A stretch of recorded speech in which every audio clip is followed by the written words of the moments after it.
Selamlar, umarım herkes iyidir. Acaba şey diye mi açsaydım, hani gel vatandaş gel diye mi açsaydım bilemedim tabii ki. Böyle pazarcı gibi ürünleri şeyin üzerine koyunca. Bana en çok sorduğunuz sorulardan birisi aslında abi hangi bıçağı kullanıyorsun, hangi baltayı kullanıyorsun gibi sorular oluyor. Bıçaklarla alakalı böyle bir video çekmek istedim. Kullandığım tüm bıçaklar burada mı bilmiyorum. Çünkü sayıları çok değişiyor. Bunun da nedeni aslında eğitim verdiğim öğrencilerime hediye edebiliyorum ya da işte bir gruba danışmanlık yapıyorumdur, gitmişimdir o grupla beraber.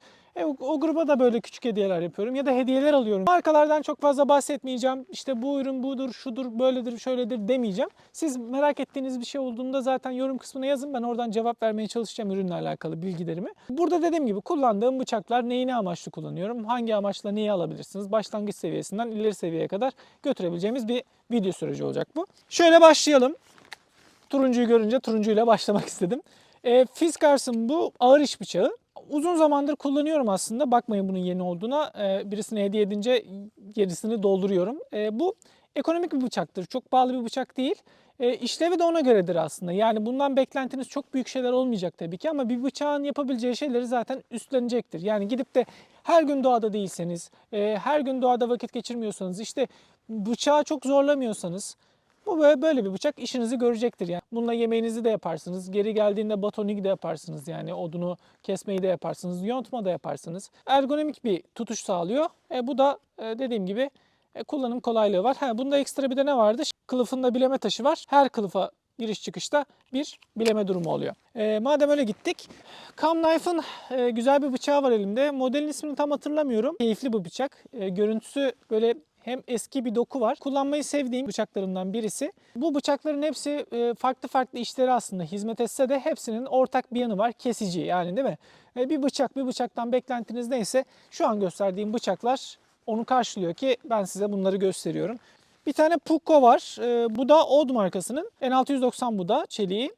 Şimdi şöyle çok güzel bir yapısı var bunun da. Dokusu çok güzel, kabzası çok güzel, namlusu çok güzel. Hani ufak işlerde de kullandığım, yontma işlerinde de kullandığım, yeri geldiğinde ağır işlere de soktuğum bıçaklardan birisi kendisi.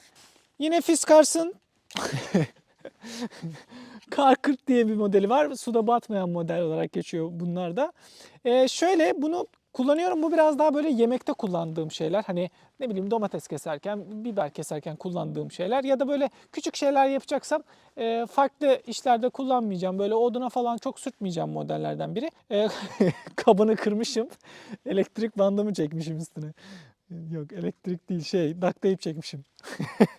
Neyse bunu da şimdi görmüş oldum. Şöyle bakalım neyimiz var. Badger modelimiz var. Türk Gear'ın bu da. Bunu açıkçası birazcık yordum bu ürünü. İşte bayağı yani oduna ters açılarda vurdum, sol açılarda vurdum, diğer açılarda vurdum. Ama yani hani bayağı testi geçebilecek bir ürün oldu benim için. Ve keyifle kullandığım bıçaklardan birisi. Sağ olsun Serdar bir hediye etmişti bana. Üstünde Yağızlar Olur falan logosu var. Çok severek kullandığım bıçaklardan birisi zaten bu da. Gelelim Opinel. Opinel'in Explorer olması lazım bu. N12 Explorer olması lazım. Dur bakayım. Evet yazmıyor bir yerde ama evet N12 Explorer.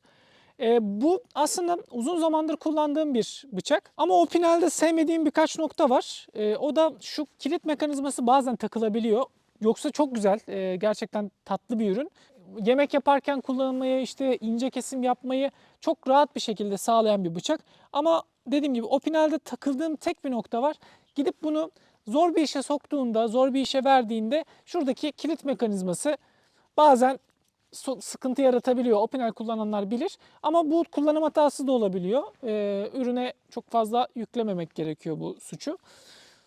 İyi bakım yapılmamıştır. Mesela şu anda bu ürün birazcık şeyde kalmış. Nasıl oldu bilmiyorum ama böyle bir yapış yapış olmuş bir şeyden. Ya bulunduğu kapta bir şey var. Ama böyle bir yapışmış. O yüzden şu anda sıkışma yaşıyor. Yani benim hatamdan dolayı da şu anda böyle bir durum yaşıyorum. Bunun ekstra özelliği de var. Neydi? Bunda bir ateş başlatıcı özelliği var. Şimdi şöyle açayım. Hem böyle magnezyum taşı çıkıyor. Magnezyum taşı çıkıyor. Bir de bunda sevdiğim güzel şeylerden birisi şu. Yüksek desibelli bir düdük oluyor. Bu da acil durumlarda aslında hayat kurtaracak bir özellikti. Ama dediğim gibi bunları zor şeylerde kullanmamak gerekiyor.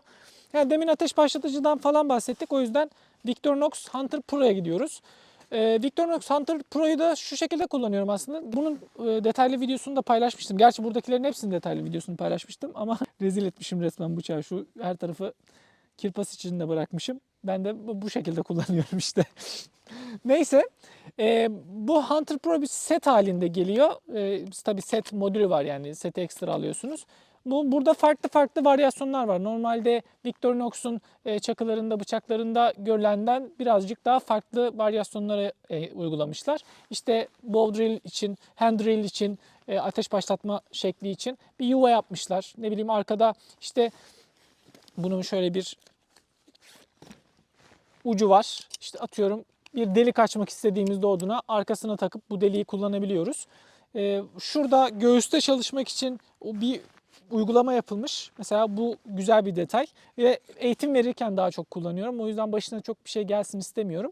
Eğitim verirken de bıçağın temiz ve düzgün gözükmesini istiyorum açıkçası. Ama dediğim gibi bayağı zora getirdiğim, zora soktuğum bıçaklardan birisi kendisi. Bir tane böyle el işlerinde kullandığım, genellikle işte oyma yaptığım küçük ve böyle ince ağızlı oyma bıçağı. Burada işte kaşık yaparken ya da böyle bir kendime canım sıkılmıştır, bir odunu yontmak istemişimdir. Onlarda kullanıyorum. Keyifle kullandığım bir ürün kendisi. Hunter Pro çok fazla hayat kurtarıcı noktası oldu benim için. Ve rengi de turuncu, biliyorsunuz ben de turuncu renkleri ekstra seviyorum. Şöyle, ben çakı kullanmayı çok fazla sevmiyorum çünkü zor işlerde kullanıyorum genellikle ürünleri, ama çakım yok değil. Bunu neden söylüyorum? Bir çakı kullanıyorsanız en sık sorun yaşayacağınız yer şu kilitleme mekanizmasıdır ve şu oynayan yerdir. Yani hareketli mekanizmadır. Siz burada yanlış bir darbe uygularsanız, yanlış bir şekilde kullanırsanız buradaki mekanizmayı ister istemez bozarsınız ve kullanım ömrünü azaltırsınız açıkçası. Bu üründe öyle bir şey yaşamadım şu ana kadar, ama yaşamayacağım anlamına da gelmiyor. Çakı kullanmama sebeplerimden birisi, çakıyı çok tercih etmeme sebeplerimden birisi bu. Ama dediğim gibi tabii ki benim kişisel fikrim, çakının da birçok avantajı var ve bu avantajlarını kullanmak için en azından bir tane çakıyı yanımda sürekli bulunduruyorum. Çünkü taşıması kolay ve işi hızlı çözüyorum. Şurada Nizam Knife'ın bir ürünü var. Bu da benim bayağı zorladığım ve biraz yorduğum bıçaklardan birisidir. Oduncu modeliydi yanlış hatırlamıyorsam. Çok güzel, Hakan çok güzel bıçaklar üretiyor. Çok güzel maceralar atlattık kendisiyle. Çok güzel eğitimler verdik kendisiyle. Şurada da şey var, normalde kılıfında magnezyum taşı var ama ben magnezyum taşını ne yapmışım bilmiyorum. Nizam demişken bir tane daha Nizam'ın yeni yolladığı bir ürün var bana. Bu da sevdiğim ürünlerden biri. Bir de video içerisinde de bakıyorum hani nasıl kullanmışım, nerede sıkıntı var ki ona göre de bakımlarını yapayım aslında. Yine burada da bir magnezyum taşı var. İnşallah bunu kaybetmem. Buraya geçtik. Bir tane daha çakım var. Bu çakı değil denilemez aslında. Bu çok amaçlı çakı. Yani farklı bir noktada. Şimdi burada farklı bir konuya da gireyim. Şimdi ben bir arama kurtarmacıyım bildiğiniz gibi ve yaklaşık 22 senedir bu işi yapıyorum. Ve gerçekten bir enkaza gittiğimde, bir yangına gittiğimde, bir münferit bir kayıp olduğunda, bir ormanda arama yaptığımda herhalde en çok ihtiyaç duyduğum şeylerden birisi bu oluyor. Çünkü bir pense olabiliyor, ne bileyim bir bıçak olabiliyor, törpü olabiliyor. Yani aklınıza gelebilecek her noktada aslında işinizi çözebilecek bir yoldaş oluyor kendisi. Bu yüzden bence doğaya çıkan bir insanın mutlaka yanında olması gereken şeylerden birisi çok amaçlı çakıdır. Bir ekipman bazen her şeyi sağlamalı yeri geldiğinde. O yüzden bu ürünü kullanıyorum. Bu Victorinox'un Swiss Tool olması lazım. Evet, Swiss Tool'u. Bir tane farklı bir bıçağım var. Bu çok bir yerde görebileceğiniz bir bıçak değildir. Zaten çok da göstermek istediğim bir bıçak değil. Ben bunu eğlence amaçlı kullanıyorum. Ama tehlikeli bir bıçak. Çift ağzı da kesiyor. Şeyi bilirsiniz, hani bu bir tane dövüş oyunu vardı. Street Fighter'dı galiba ya da Mortal Kombat'tı o. Mortal Kombat. O dövüş oyununda bir tane karakterin kullandığı bıçaklardan birisi Scorpion olması lazımdı. Buraya hani ben bunu kendim böyle atıp ne bileyim işte kütüğe mütüğe atayım, saplayayım mantığında kendime eğlencelik iş çıkarttım. Arkasında da ip bağlama yeri var zaten. Canım sıkıldıkça böyle parmağımda çeviriyorum da şimdi çevirmeyeyim. Sakatlık yaşamayalım. Türkiye'nin Bear modeli var. Bu da en sık kullandığım ve zora soktuğum modellerden birisi. Oduna giriyorum, işte büyük kütüklere giriyorum, batoningi falan çok yaptığım bir model.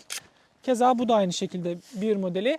2 tane beer var. Hatta 2'den fazla beer'ım olması lazım. Beer'ı niye bu kadar fazla tutuyorum? Eğitimlerde çok fazla kullanıyorum aslında.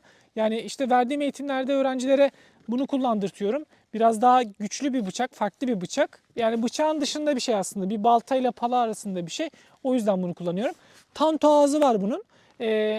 Alışmayan için birazcık zorlayıcı olabiliyor ilk başlarda ama alıştıktan sonra Tanto'nun farkını da görmeye başlıyorsun açıkçası. Geldik en sevdiğim şeye, en sevdiğim kutuma. Bütün bıçakları da buraya koyuyorum en sonunda zaten.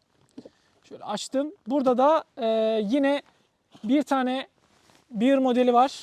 Türk Gear'ın. Şurada Wolf modeli var. Fox modeli var.